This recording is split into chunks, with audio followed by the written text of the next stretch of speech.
mwana urabona ubuzima tubayeho ni bubi cyane.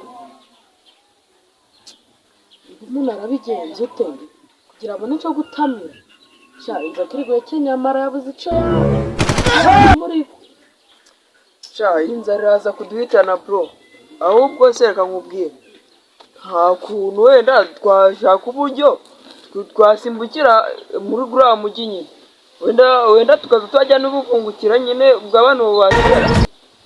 manze hari tuzifata nk'ibirema kugira hari tubona ibyo ubundi ni ukujya duteka imitwe tukabona amafaranga. Naho ubundi ubuzima bwo tukumye muri inzara twapfa ubwo ndagaza ngo bapfa kaduhamba. Numva rero igitekerezo kigiye kuza. Igitekerezo ni ikiza. Numva rero igitekerezo mfite ucura umugambi wo kwigira ibirimarima cyangwa imuntu atari byo nakabona ibyo kandi bo byana kubera sha yambere tubona byakubera ku kibi kubera mu mafaranga. Nta kibazo bakubona amafaranga nawe wigireyo ugize ikirimo amasese byakora. God have mercy upon us.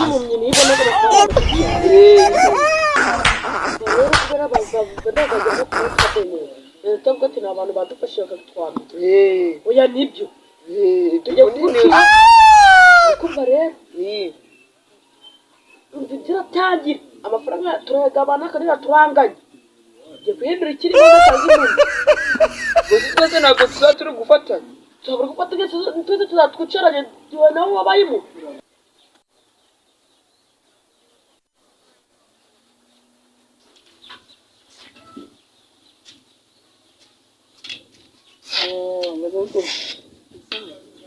baramutse muri cyatira None na chata sirabona atagushaka na boyfriend wanjye.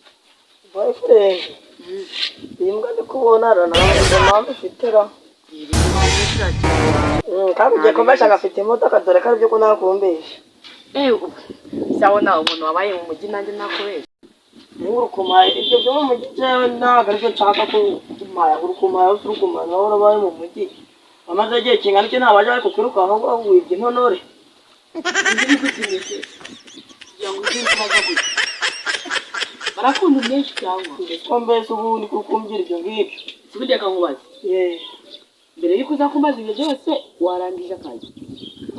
gusa ubwo tutarayaho ngaho uri kunkorera uri umukozi wa banki uri muri office cyangwa urarangije akazi uramemba se zikari inshingano zawe ariko kuko uri gucata n'abahungu turi kunanirwa kuyaguteka icyayi kubita hari amacapati hariya ku meza none ugira ukubimbwira ngo ninjye uzateka cyangwa reka se ubundi nkubaze ubundi nagiteka wakinywaho reka isomo kamwe basi isomo uri kunanirwa kubyiga kare none ninjye uri uko bishinga bakajyasi bagiye y'umuswa yewe data bakajyasi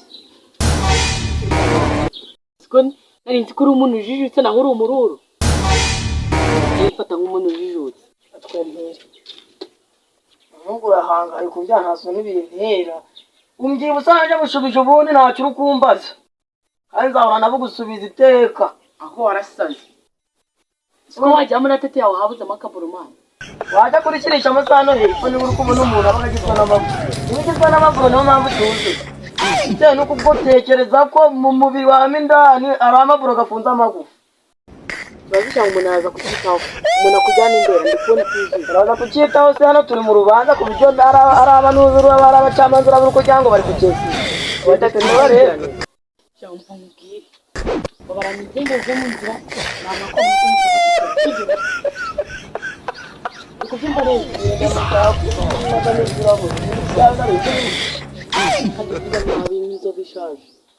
umuntu akubaze uri kuza uri kumva iby'ibyayi icyo genda toroma uragenda kureba izo mbwa zawe shamani kugenda ari kumva inzoka iri guhekenya amara shanisha atasi wambwa gere njye nabaye shayi kuva jyana bakanya dupfuye undi mu byaka inzara nyinshi hose nagikwisha ese no makuru kunyita ngo sha nyine sobe hanyu cyangwa uyange tugenda aho bwambwa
ba hano.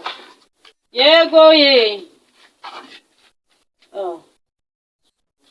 Komera cyane. Yego.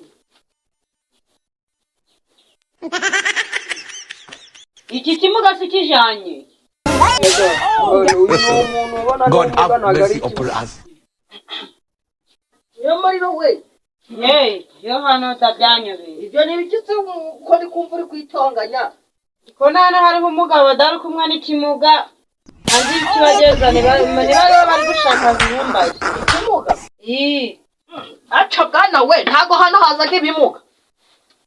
Murasogoko. Komwa urukunyita sekuru wawe. Ndi sekuru wa nyoko wa nyina wa nyogokuru wawe. Ariko arashaje nyine abantu bashaje bose bagari baseku. Usaba se we aca bwana we ntago cyaje. Genda cyara agasore n'inkumi nayirambagiza. Rasi muri kugenzwa n'iki? None muri kugenzwa n'iki muzanye n'ibimuga hano? What it be? Ko kifashe nk'akadahwema. Rebera ta. Ko kimeze nk'akadahwema nibashiraga mu nyanya. Hari bugiye no kukimvugisha imijane muri ziranyanya n'ubundi urabonye kinyoni zana zimaze. Ntabwo ubona ko uyu umuntu agize ubumuga nyine twari tuje ngo udufashe nyine urebe ukuntu tugenza ko nayahuye n'ikibazo ntabwo ari ngombwa ko Mbafashe iki? Hano ntabwo ari kwanya birayoreka we. Udufaranga dukeya cyangwa se n'ibishimbo Mwaradukoreye ko dufasha abantu. hano bakubwiye ko ari muri banki cyangwa bakubwiye ko ari mu bitaro bafashaga indembe. Ariko nese ntabwo murabagira neza. Ako simuze. Nje hari ikibazo ndi kwitekereza mu mutima wanjye. Cyangwa uyu mwana baramukuzaniye umugabo ari kurengagiza waramubyaye. Ntabwo mbyaraga ibimuga. Numiwe da. Ntagerega numiwe. Hano ntago None se iki kimuga mukizanye hano gukora iki? Yadaho muri Hano katari muri Caritas cyangwa muri mu muryango ufasha ibimuga. Mu gisubizo yo kirirwa se nta kintu twabafasha. Yada ntago ari ikimuga aho muri kurengera bavuga abana n'ubumuga ko nabavuga ikimuga. Bamuzeyi iki kimuga kiramutse kivundutse kare wakibyaye sinakirera. Ya rwose bavandi nko kurengerera oya ntago ari ikimuga abantu ahubwo n'ubumuga. Byumve neza. rero ntago dushaka ibimuga hano. Oya mwatugira gutya wenda mukadufasha iri joro rimwe. Wenda izindi misi twazirwanaho pe. Nasiri nubwe ngo hano hari ikigo kirera imfubyi cyangwa kirera ibimuga. Nuko twari tuje nyine tugize hano tukabona musaba mwifashije no mpamvu nyine twese tuzi. Aya rwose murebe uko mwabigenza rwose pe. Mata munyigishirize. Wenda aduhe n'umuzi. Oya ni ngo bagira ute Aduhe n'umuzi. Ubona tutababaye. rero waje gusanga kureba usanga hano hari uruganda rw'ibishimbo. Ko muzehe wakubita inkoni zamba ntabwo ubona ko nawe atari we yabyikururiye. Inkoni iki? Inkoni zamba ko nako atari we yabyikururiye pe. Inkoni zamba niba ari uko wakubita turabakubita ibyo nabyo. Oya ukuntu ntabwo ngiye kari inkoni zamba nyine yo kutugerera imwe wenda ukaduha nk'inusu cyangwa se udufaranga duke cyane. Je nta nabagira impuhwe kuko sinari nabyara urukumva. Rero ntabwo ngiye gufasha ibimuga hano ntahabaye muri UNICEF. Ntabwo ari ibimuga nabwo nabana ni bumuze. Ahubwo ni mugende mwirukanwe. Mwanze kudufasha. Mugende pu mwiruka. Mukuzanira ibimuga si hano nje nshaka ibimuga. Byanjye bizayoyoka. Kayoyoka umusa mwirukange. Birayonga. Genda. Mwabinshakiye si mwabirimo ari mama. Ibintu bishaka kugira ngo bitujye kwacu. Biranga gukwagigira ibimuga. Ngo bije kwa bihemunga bagaburire.